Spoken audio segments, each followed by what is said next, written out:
보통 우리가 종교라고 하면 제일 먼저 떠오르는 것이 의식입니다. 의식. 종교하면은 여러 가지 형태의 의식이 있죠.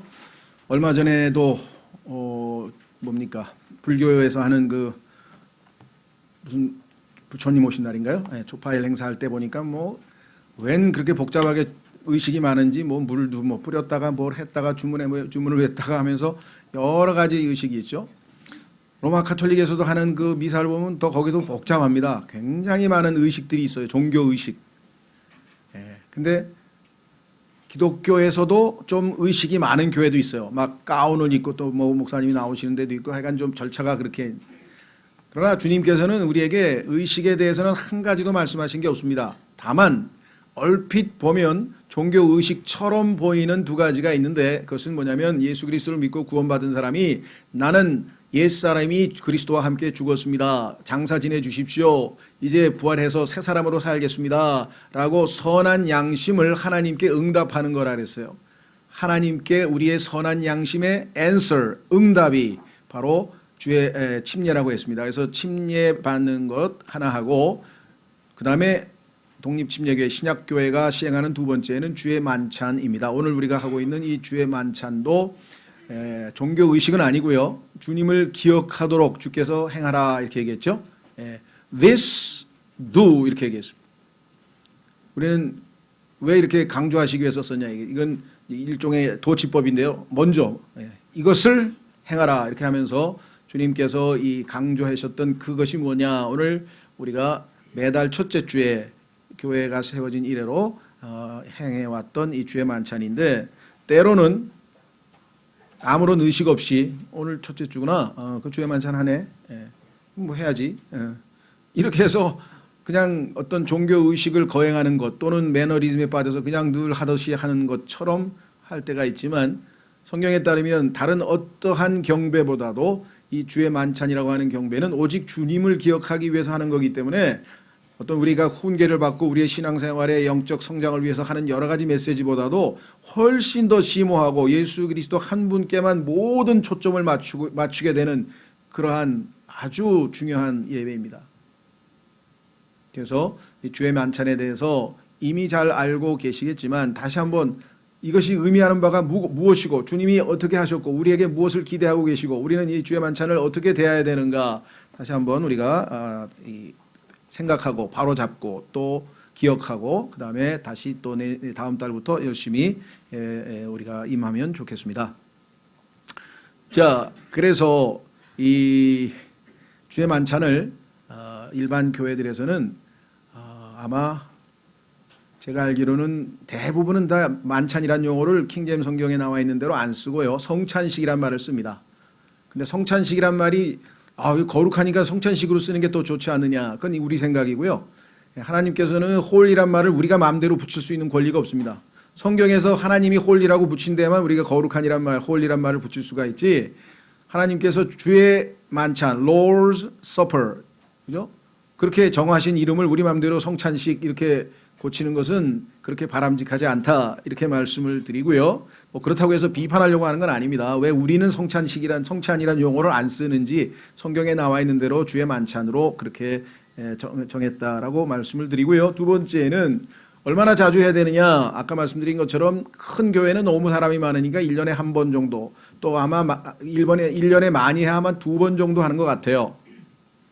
그런데 여기 보시면 뭐라고 되어 있냐면은 이 영어로 말씀드리면 as often as 그러니까 우리가 정하는 대로 하는데 그러면 1년에 한 번 뭐 우리가 정하는 대로 했는데 잘못된 거 있냐. 근데 여기 often이란 말이 자주라고 하는 말하고 1년에 한 번 하고는 조금 안 맞는 것 같아요. 제가 보니까. 그래서 적어도 우리가 자주라고 하는 말 정도를 쓸 수 있을 정도면 저희는 처음에 시작할 때 한 달에 한 번 매달 첫째 주에 하자 이렇게 우리 교회의 내규로 정했습니다.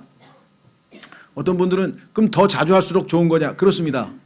여건만 되면 더 자주 할수록 좋죠. 그래서 어떤 교회들은 뭐 카톨릭 교회도 매주 한다고 하는데 그거는 우리가 아는 주의 만찬이 아니고 이름도 미사라고 바꾸어서 그걸 제사로 만들었는데요. 제사로 만들면 그건 큰일 나죠. 예수님은 단번 속죄로 단 한 번 죽으셨는데 매번 예수님을 또 제사를 드리면 예수님이 계속 죽으셔야 된다는 얘기인데 얼마나 그 용어 선택이 잘못됐으며 얼마나 위험스러운 것인가. 특히 예수님의 그 빵을 예수님의 살이고 그다음에 잔이 예수님의 피라 그래가지고 이렇게 손에 위에다 들고 주문을 외는 순간에 돌연히 실제 예수님의 살로 돌변한다고 하는 화채설을 가르치는데 이건 성경에서 피를 먹지 말라고 하는 하나님의 명령에 정면으로 위배될 뿐만 아니라 성경하고는 완전히 상관없는 아주 잘못된 것입니다. 그래서 우리는 성경 말씀대로 그렇게 하는데 또 우리 주변에는 매주 주의 만찬을 유일한 예배로 인정해서 만찬이 아니면 예배가 아니다. 그래서 하나님 말씀 설교하고 찬송하고 우리가 기도하는 그러한 예배를 진정한 예배로 인정하지 않는 분들이 또 계세요. 왜? 주의 만찬이 빠졌다 이거죠. 그분 나름대로는 주의 만찬이 어떤 그 의미를 강조하는 건 좋은데 성경에서 과연 그렇게 가르치고 있느냐? 그렇지는 않습니다. 매주 주의 만찬을 하라고 교리적으로 성경에 나와 있는 곳도 단 한 군데도 없고요. 그래서 본인들의 규모가 뭐 20, 30명 돼서 매주 주의 만찬을 하면서 근데 그 주의 만찬을 한다는 교회들의 약점은 뭐냐? 주의 만찬에 초점을 맞추다 보니까 하나님의 말씀 선포가 엄청 약해요. 그냥 간증 조금 하고 뭐 그냥 뭐 성경 구절 좀 읽다 말고 교리는 제대로 안 가르치는 이게 또 정말 중요한 거를 놓쳐버리는 그런 경우도 있습니다. 그래서 누구가 옳다 누가 틀리다가 아니라 성경에 나와 있는 대로 각 교회가 정하는 대로 우리는 그렇게 정하고 하고 있다라는 말씀이고요. 또 한 가지 머리를 가리라 그랬더니 실제로 로마 가톨릭 교회에서는 하얀 면사포 같은 걸 쓰죠. 예. 또 형제회 같은 데서도 면사포를 쓰는 교회들이 여럿 있습니다. 그런데 성경에 보면 하나님께서 그 면사포를 쓰는 이유는 고린도 교회 당시에 여자들이 머리를 빡빡으로 깎은 여자들이 있어서 그런 여자들은 면사포를 쓰란 얘기였고 나머지 분들은 여자들의 긴 머리가 대신 덮개를 대신한다라고 성경에 써 있어요. 그런데 이게 또 성경을 제대로 잘 몰라가지고 그거를 덮어야 된다고 또 주장하는 분들이 또 있습니다. 성경을 정확하게만 알면 우리가 그와 같은 논쟁에서 벗어날 수가 있다. 왜 당신들은 왜 안 쓰느냐? 성경에 여기 여자들의 긴 머리가 그 덮개를 대신한다고 성경에 써 있지 않느냐? 자, 그다음에 또 한 가지 왜 이렇게 지금 설명을 드리냐면 여러분들이 주변에서 이제 주의 만찬에 대해서 논쟁을 하거나 이럴 때 성경적으로 여러분이 정확하게 답변을 하고 논쟁에 휘말리지는 마세요.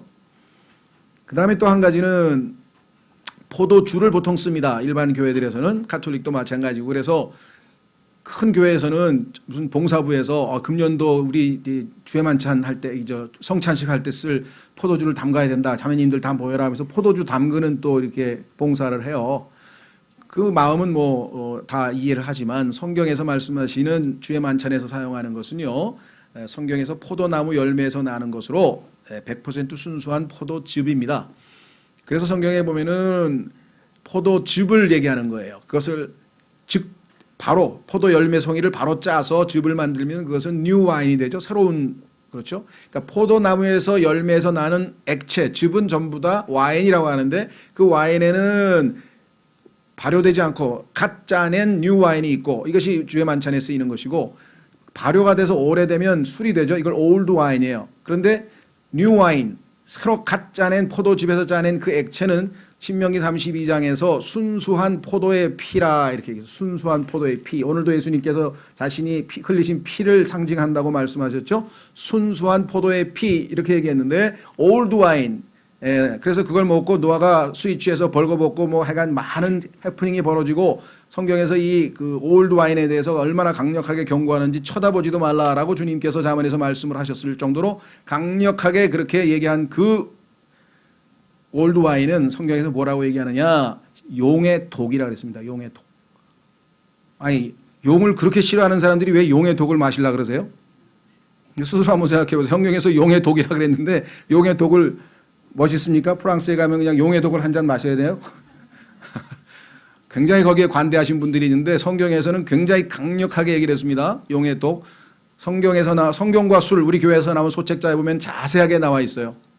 술에 대해 성경이 뭐라고 말씀하시는지. 그래서 우리는 포도주를 쓰는 것이 아닙니다. 그래서 어떤 분들은 아니 가나 혼인잔치에서 예수님께서 이게 흥을 돋궈주기 위해서 그 저 물을 포도주로 만들어 가지고 다들 기분 좋게 해주셨는데 예수님도 마지막에 포도주 한 잔 하셨잖아요. 그렇게들 알고 있어서 그리스도인들이 답변을 못하고 주저주저하고 말았다. 이런 분들이 계세요. 왜? 와인에 대한 개념을 정확하게 잘 몰라서 그렇죠. 절대 그렇지 않습니다. 예, 그래서 그걸 오해하시면 안 되고요. 이 사람들에게 정확하게 그것은 순수한 포도주. 그래서 우리는 현실적으로 포도송이를 사다가 지금 짜서 여러분들에게 드릴 수가 없잖아요. 그래서 우리는 100% 그냥 포도 주스를 할 수 없이 사다가 쓰는 것 뿐이죠. 그렇죠? 예, 정말 원칙적으로 하려면 포도송이 해가지고 여기서 직접 한약 짜듯이 짜가지고 이렇게 하는 게 정상적으로 옳겠지만, 그렇죠? 주님께서는 그와 같은 여건이 되지 않는 사람들을 위해서 오늘 여기서 뭐라고 얘기했냐면요. 빵은 빵이라고 썼어요. 그런데 뒷부분에는요. 포도즙이란 말 안 쓰고 뭐라고 얘기했는지 아세요? 컵이라고 했어요. 컵, 잔. 컵, 잔. 왜? 북극 지방에서 죄 만찬을 하는데 포도가 없고 포도 주스도 하나도 없어. 그럼 어떡하겠어요? 그냥 잔을 들고 포도 마시는 그러니까 형식적으로 그렇게 진행할 거 아니까 상징이기 때문에 그렇죠? 얼마나 배려심이 깜짝 놀랐어요. 이게 포도즙이라는 용어는 안 나오고 잔이라 그랬어요. 그런데 마태복음에서는 포도 열매에서 나는 것을 내가 재림할 후에나 마시지 지금은 더 이상 안 마시겠다고 예수님이 하신 말씀으로 봤을 때 이게 포도즙이라는 것은 성경으로 우리가 충분히 짐작을 할 수 있다. 이와 같은 좀 배경 지식을 좀 밑에다 깔고 여러분들이 좀 기억하셨으면 좋겠고요. 중요한 것은 이제 우리가 진짜 관심 있는 것은 무엇인가? 그것은 의미입니다. 주의 만찬을 주님께서 왜 제정하셨고 언제 제정하셨고 또 기대하는 바는 무엇인가? 자, 오늘 주보로 가보겠습니다.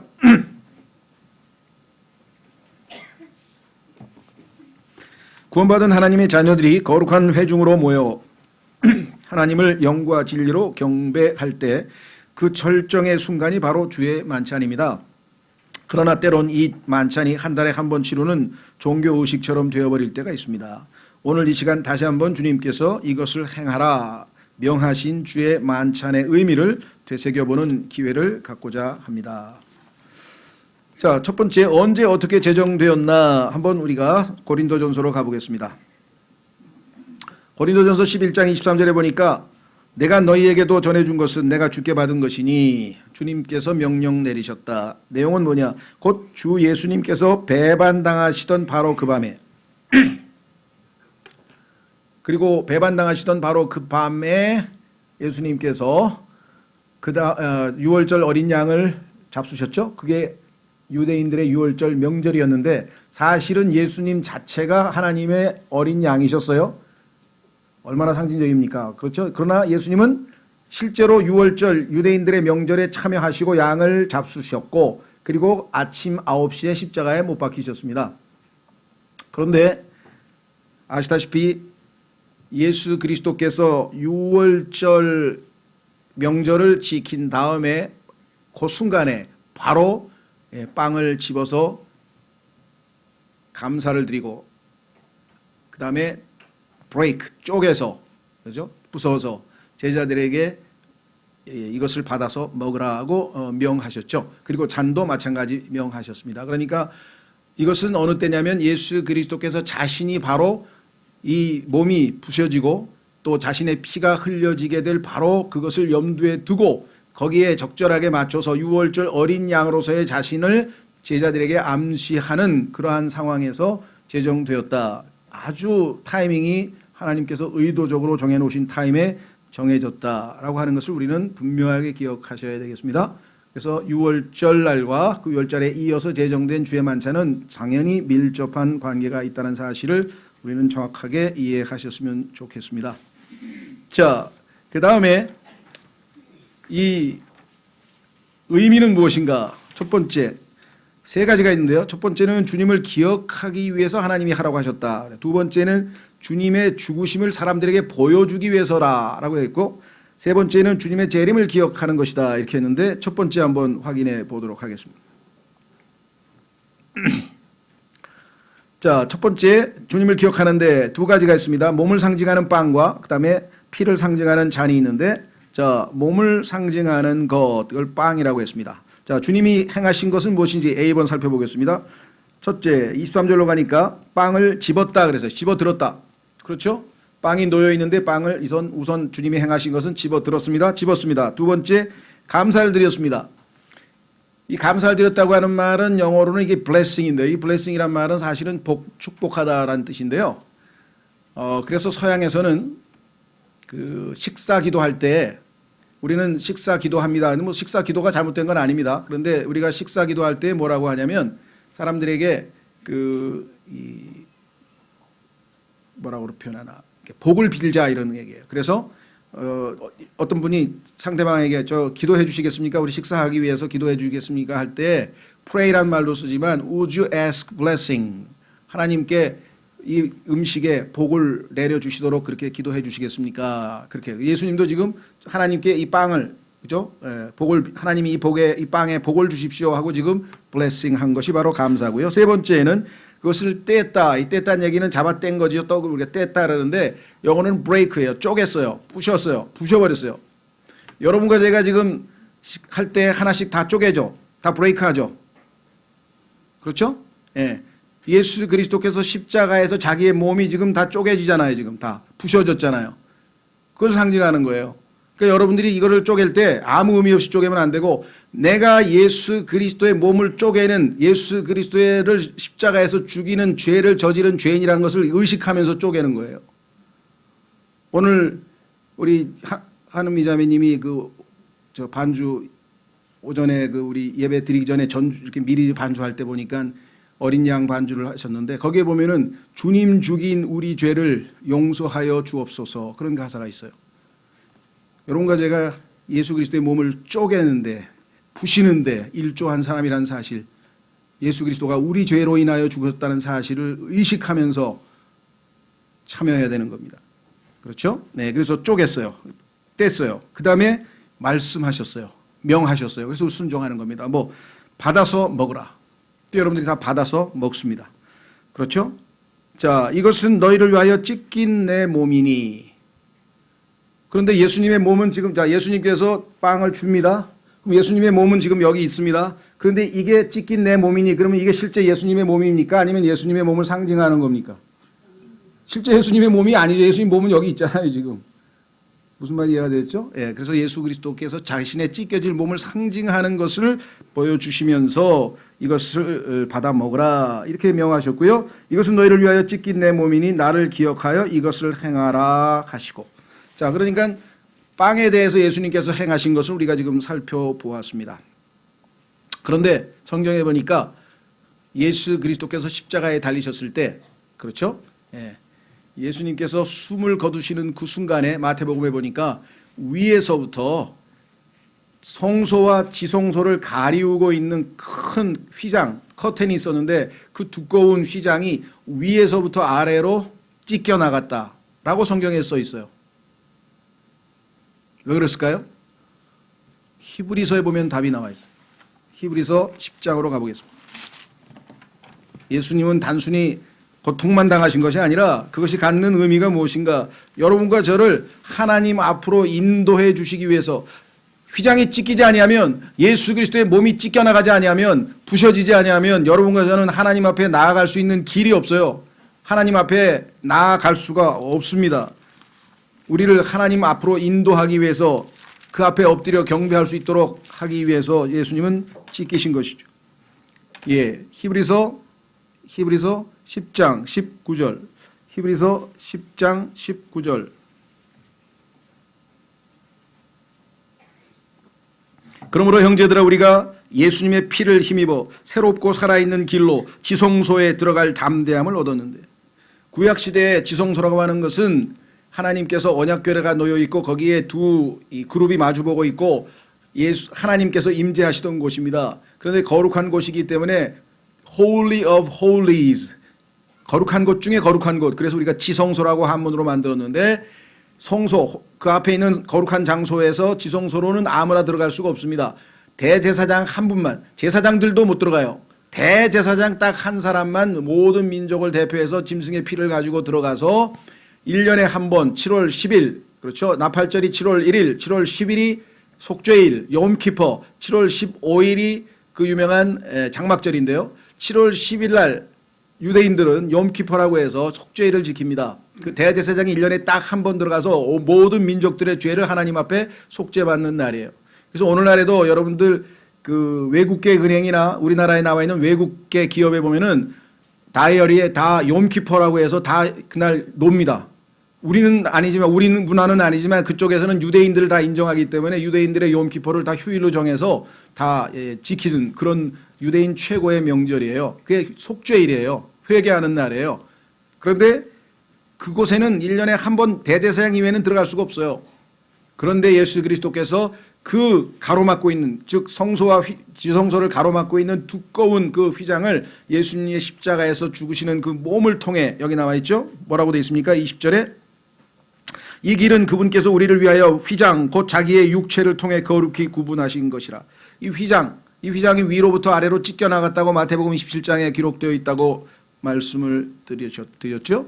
자, 그러니까 정말 예수 그리스도께서는 이 몸이 찢겨 나가는 것은 단순히 고난만 당하고 고통만 당했구나, 예수님이 나 때문에 이런 고난을 당하셨구나 해서 그치는 것이 아니라 나를 하나님 앞에 경배자로 만들기 위해서 영과 진리로 경배하는 자를 찾고 계신다고 하시는 그 하나님의 갈망을 충족시켜 드리기 위해서 여러분과 저에게 하나님께 나아갈 수 있는 길을 열어 놓아 주시기 위해서 예수 그리스도께서는 빵을 쪼갠 것입니다. 자신의 육체가 찢길 것을 미리 보여주신 것이죠. 그리고 우리에게 담대히 은혜의 왕좌 앞으로 믿음으로 나아가라, 이렇게 얘기를 했죠. 자, 그래서 로마서 5장 한 구절 읽고 다음 테마로 가보겠습니다. 로마서 5장.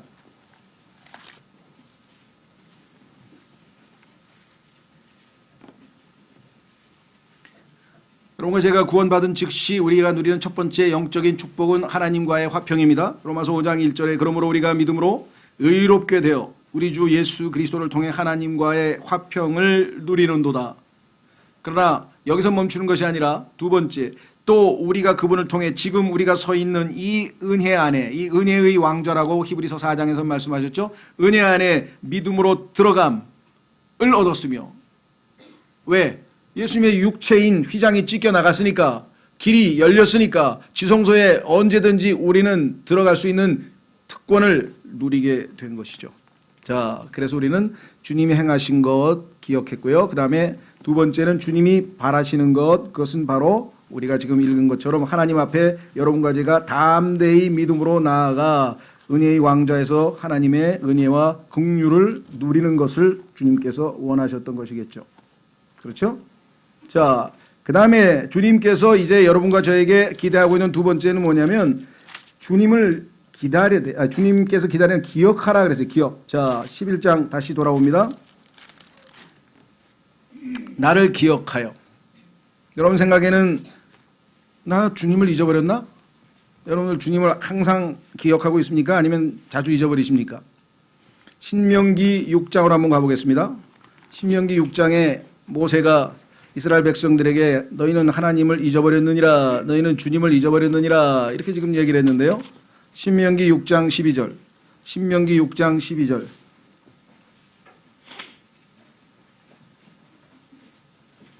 우리가 고난과 어려움이 있을 때는 하나님을 안 잊어버립니다. 그런데 만사 형통하면 반드시 하나님을 잊어버립니다. 유대인도 그랬어요. 보십시오. 신명기 6장 10절서부터 보시면 주 내 하나님께서 내 조상 아브라함과 이삭과 야곱에게 맹세하신 땅으로 너를 데리고 들어가시고 네가 건축하지 아니한 크고 좋은 도시들을 내게 주시며 네가 채우지 아니한 집 곧 모든 좋은 물건이 가득한 집을 주시고 파서 만든 우물 곧 내가 파지 아니한 우물을 주시며 내가 심지 아니한 포도원과 올리브나무를 주사 내가 먹고 배부르게 하실 때에, 자, 여러분들이 먹고 배부르게 될 때 어떻게 하라 그랬어요? 조심해야 된다 그랬어요. 정신 차리라 이거죠. 넘어질까 조심하라. 왜? 너는 조심하여 너를 이집트 땅 속박의 집에서 데리고 나오신 주를 잊지 말고, 잊지 말라. 8장으로 갑니다. 8장 11절. 너는 내가 이날 네게 명령하는 그분의 명령과 판단의 법도와 법규를 지키지 아니함으로 주 내 하나님을 잊어버리지 아니하도록 조심할지어다. 잊어버리지 아니하도록 조심할지어다. 왜? 12절 내가 먹어 배부르게 되고 좋은 집을 짓고 그 안에 거하며 또 내 소 양떼와 내 소떼와 내 양떼가 번성하고 내 은금이 크게 늘어나며 내 모든 소유가 크게 늘어날 때 이렇게 되면 인간은 당연히 교만해지죠. 14절 내 마음이 교만하여 내가 주 내 하나님을 잊어버릴까 염려하노라.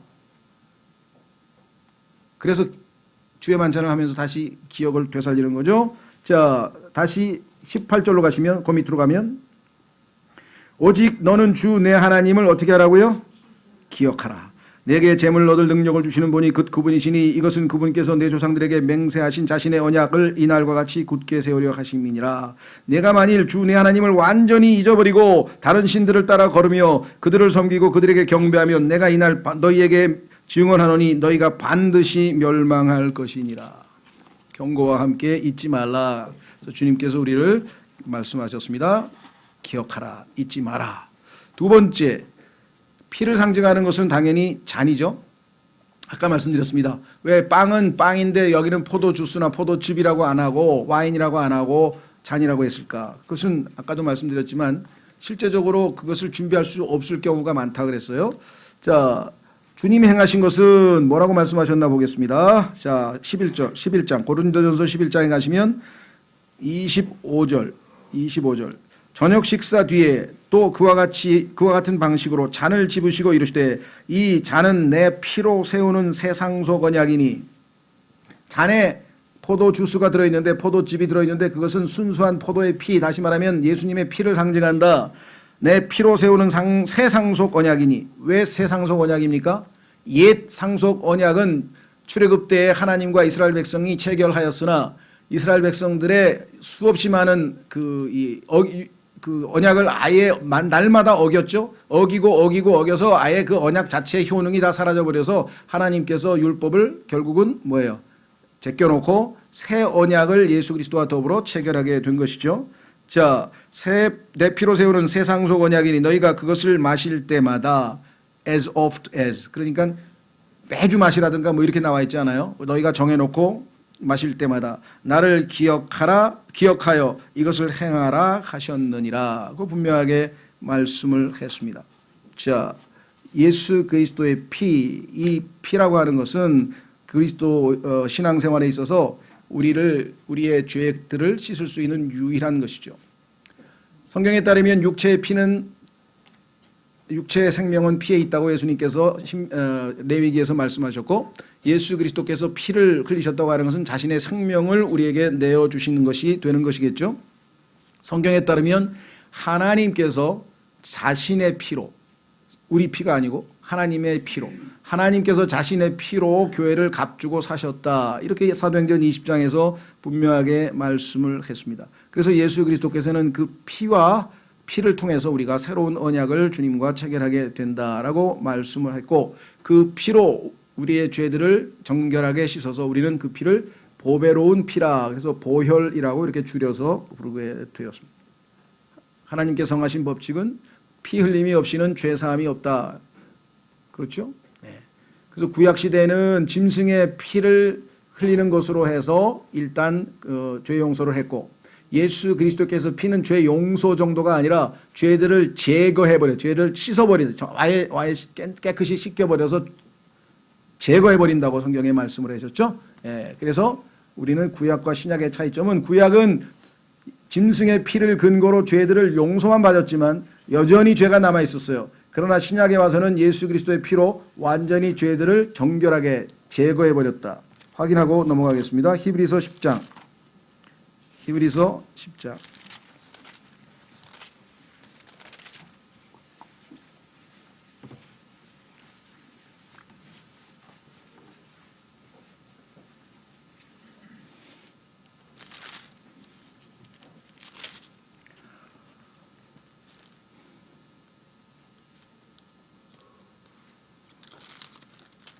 10장 1절서부터 보겠습니다. 율법은 다가올 좋은 일들의 그림자는 가지고 있으나 그 일들의 형상 그 자체는 아니므로 그들이 해마다 계속해서 드린 그런 희생물들로는 거기로 나오는 자들을 결코 완전하게 할 수 없느니라.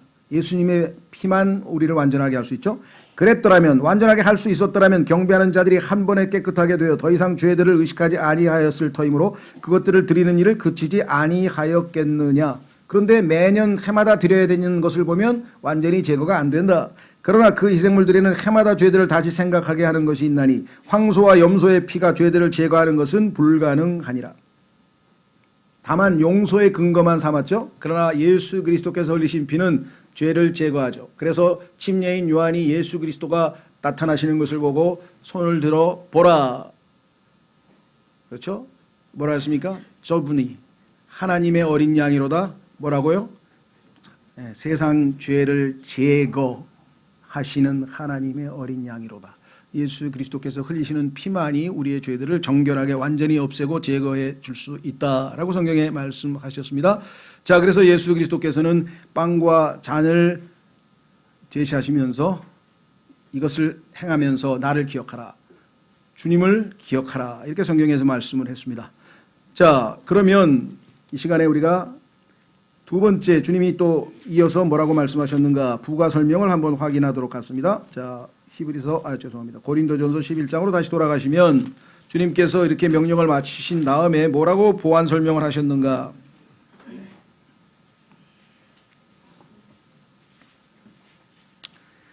이는 너희가 이 빵을 먹고 이 잔을 마실 때마다, 여러분과 제가 지금 빵과 잔을 마셨습니다. 아니, 마시겠죠, 좀 이따가. 그러면 사람들이 물어봅니다. 여기 만약에 혹시 아직 예수님을 잘 모르는 사람이 왔다, 또는 뭐 가족들이 왔다, 아니면 방문객이 있었다. 성경에도 보면은 이 초대교회가 집회할 때 지나가던 분들이 들려서 이게 뭐 하는 건지 한번 이렇게 와보는 사람들이 더러 있었습니다. 그들에게 이제 복음이 전해질 수 있는 방법이 바로 무엇인가? 주의 만찬을 했습니다. 오늘 여러분들이 이게 뭐 하신 게 이게 뭐예요? 이게 지금 뭐 하는 겁니까? 라고 물어볼 때 우리가 뭐라고 답변해 줄 수 있습니까? 여기 나와 있죠. 너희가 이 빵을 먹고 이 잔을 마실 때마다 주의 죽으심을 그분께서 오실 때까지 보이기 때문이니라. 아, 그분의 몸이, 예수 그리스도가 이 땅에 오셨는데 하늘에서 하나님께서 보내신 하나님의 아들이신 예수님께서는 이 땅에서 죽으셨습니다. 그분의 몸이 찢겼습니다. 그래서 찢겨진 그분의 몸을 상징하는 것이 바로 이 빵입니다. 이 빵이 다 조각조각 나듯이 예수님의 몸이 다 쪼개졌고, 예수님께서 뭐라고 말씀하셨습니까? 한 알의 밀알이, 그렇죠, 그대로 있으면 한 알 그대로 있거니와 땅에 떨어져 썩어서 죽으면 많은 밀알을 우리가 얻을 수 있다. 그래서 예수 그리스도께서 그 생산한 많은 밀알들이죠. 그 밀은 어떻게 됩니까? 가루가 되기 위해서는 부셔져야죠. 으깨어져야죠. 그렇죠? 그 밀알이 다 으깨어져서 잘 갈리게 되면 뭐가 됩니까? 고운 밀가루가 된다 그랬어요. 그래서 하나님께 케이크를 구워서 바치는 소재, 즉 음식 헌물을 바칠 때는 아주 고운 밀가루로 만들어야 된다고 성경에 얘기했습니다. 거친 밀가루가 안 돼요. 그래서 우리 그리스도인들도 여러분들 깨어진 것들 책 읽어보셨죠? 깨어진 것들 완전히 깨어져서 부셔져서 하나님 앞에 고운 밀가루가 돼서 하나님께 섬겨야지, 거칠게 막 엉망진창인 모습으로 하나님 앞에 나아갈 수가 없는 것이에요.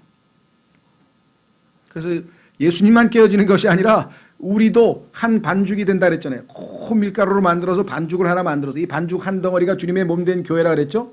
그런데 그 반죽에다가 여자가 와가지고 몰래 누룩을 집어넣어가지고 부패시켰다고 성경에서 말씀했죠. 주님의 몸 된 교회. 그래서 지금 여러분이 보는 동그란 빵덩어리가 주님의 몸 된 교회예요. 그 중에서 내가 쪼개서 뭐예요? 나도 한 그 지체 일부분이라고 하는 것을 여러분들이 의식하면서 또 참여하는 것입니다.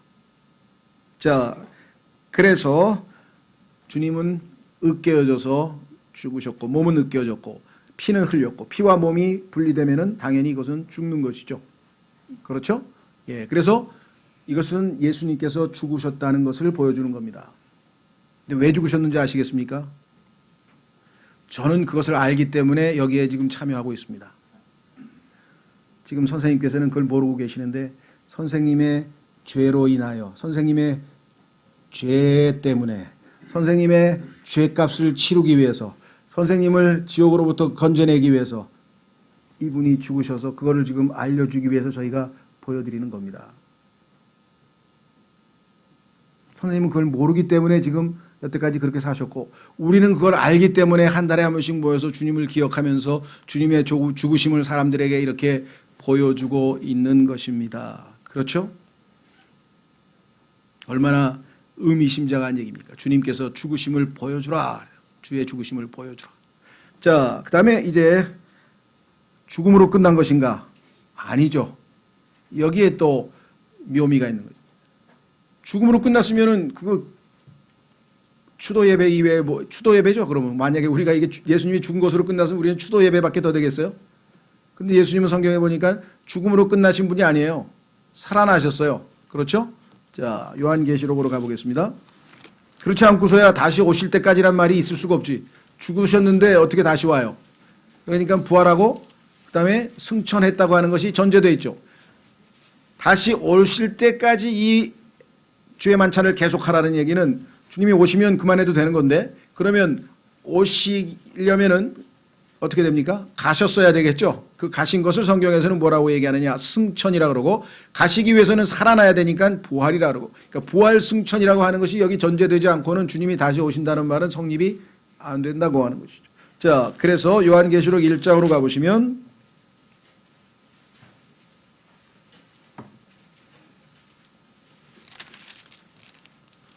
요한계시록 1장에 가보면 예수님께서 이렇게 얘기를 합니다. 부활하신 예수님이 9절서부터 16절까지 나와요. 이거는 시간이 제가 다 읽진 않겠습니다. 부활하신 예수님의 모습을 요한이 봤는데 그것을 잘 묘사한 부분이 9절에서 16절까지예요. 그런데 부활하시기 전에 요한은 예수님과 얼마만큼 친했냐면요.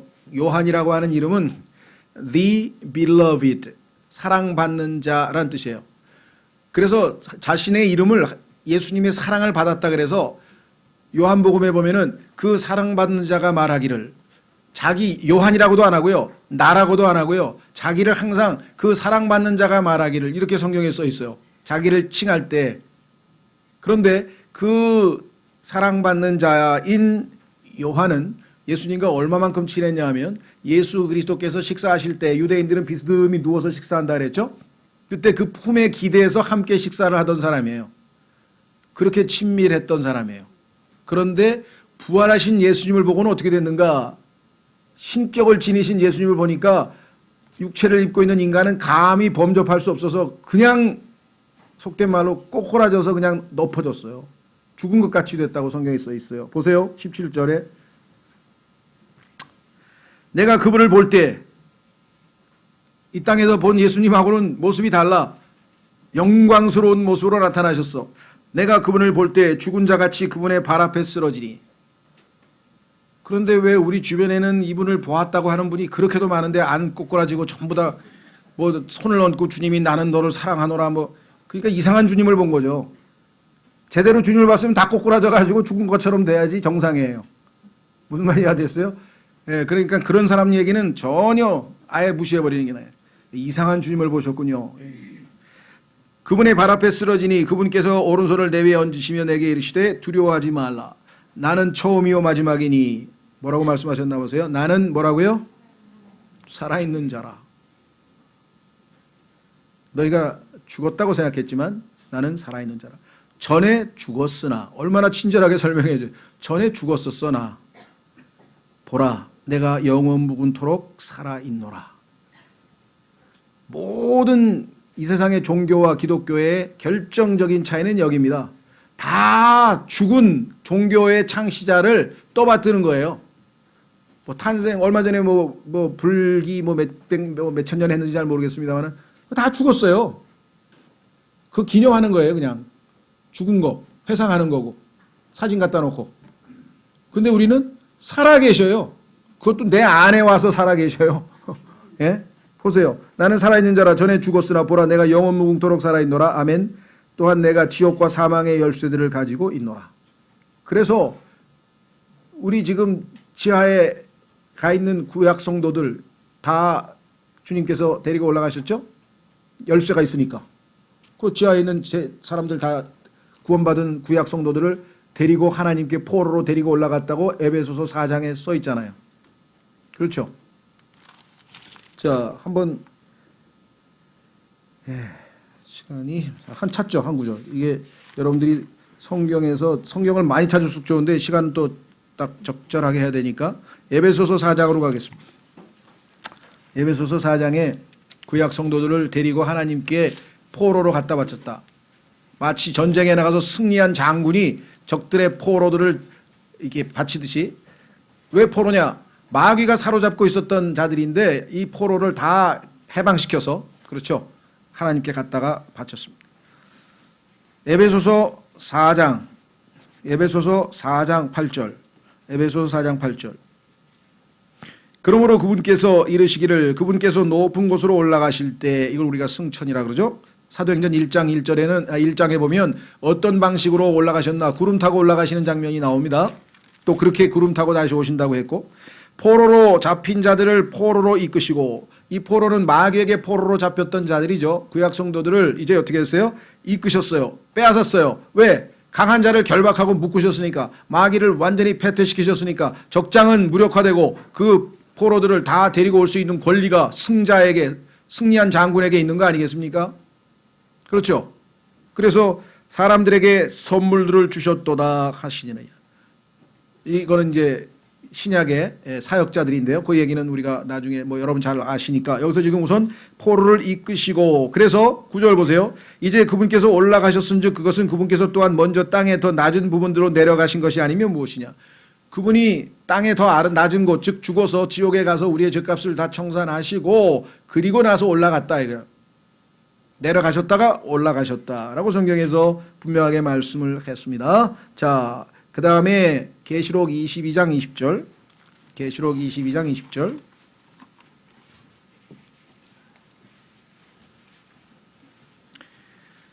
그분은 오시겠다는 마지막 약속을 이렇게 선포하셨습니다.